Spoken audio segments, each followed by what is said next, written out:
Assalamualaikum warahmatullahi wabarakatuh.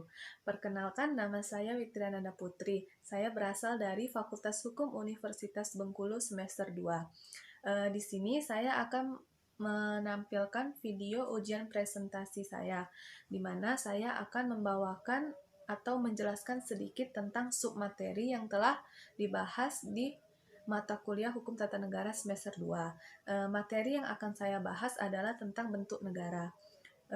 Kita sudah tahu kan bentuk negara secara umum terdapat dua, yaitu negara kesatuan dan negara serikat. Nah, di sini saya akan menjelaskannya sedikit.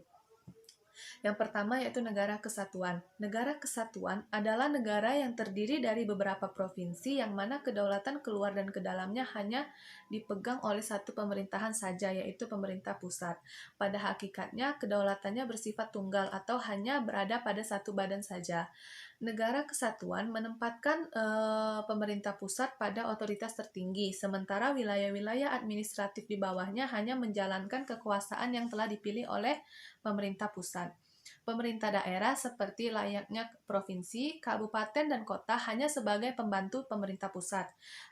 Di dalam negara kesatuan juga terdapat dua sistem, yaitu sistem sentralisasi dan desentralisasi. Sistem sentralisasi adalah sistem di mana semua persoalan hanya diatur oleh pemerintahan pusat, sedangkan sistem desentralisasi adalah sistem di mana daerah diberi kewenangan untuk menjalankan daerahnya sendiri sesuai peraturannya, tetapi tidak boleh bertentangan oleh pemerintah pusat atau masih di bawah wewenang pemerintah pusat.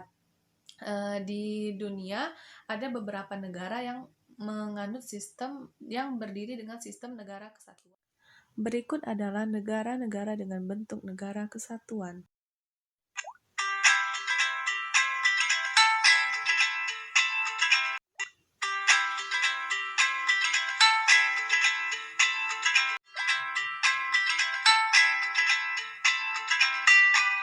Saya menjelaskan tentang negara kesatuan, selanjutnya saya akan menjelaskan tentang negara serikat atau United. Negara serikat adalah berupa negara bagian yang menjadi sebuah negara yang berdaulat. Negara bagian tidak memiliki kedaulatan. Negara bagian memiliki kewenangan untuk membuat undang-undang sendiri, akan tetapi harus sesuai dengan konstitusi dasar negara serikat tersebut. Negara bagian juga bisa memiliki kepala negara sendiri dan parlemen sendiri. Nah, negara pusat memiliki kedaulatan atas negara bagian dan mengambil alih beberapa kekuasaan, sedangkan urusan dalam negeri lain adalah menjadi kewenangan negara bagian. Tiap negara bagian memiliki kepala negara, parlemen, dan kabinet sendiri untuk menjalankan pemerintahannya. Tiap negara bagian dapat membuat konstitusi sendiri yang sejalan dengan negara serikat.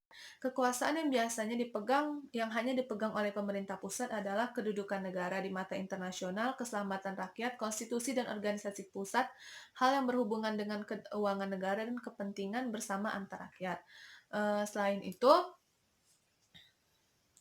negara bagian dianut oleh beberapa negara di dunia. Yang pertama yaitu Amerika Serikat dengan 50 negara bagian, Australia dengan 6 negara bagian dan 7 wilayah, serta India dengan 28 negara bagian dan 7 wilayah, dan negara-negara lain. Selanjutnya saya akan memberikan penambahan penjelasan sedikit tentang negara-negara lain, yaitu serikat negara. Nah, di sini serikat negara dengan negara serikat itu berbeda ya, berbeda. Serikat negara di sini adalah gabungan negara-negara merdeka yang urusan dalam dan luar negeri diurus oleh masing-masing negara. Sedangkan pemerintah pusat hanya diserahkan urusan tertentu saja. Serta serikat negara berstruktur tunggal, yaitu masing-masing pemerintah negara bersatu. Namun di dalam serikat negara masih terdapat negara di dalam negara. Selain itu ada negara Dominion atau Commonwealth, negara netral, negara perwalian atau negara mandat, negara protektorat atau negara vassal, dan negara kondominium. Sekian penjelasan dari saya mengenai bentuk negara. Apabila terdapat kekurangan saya mohon maaf, kepada Allah saya mohon ampun. Sekian, terima kasih.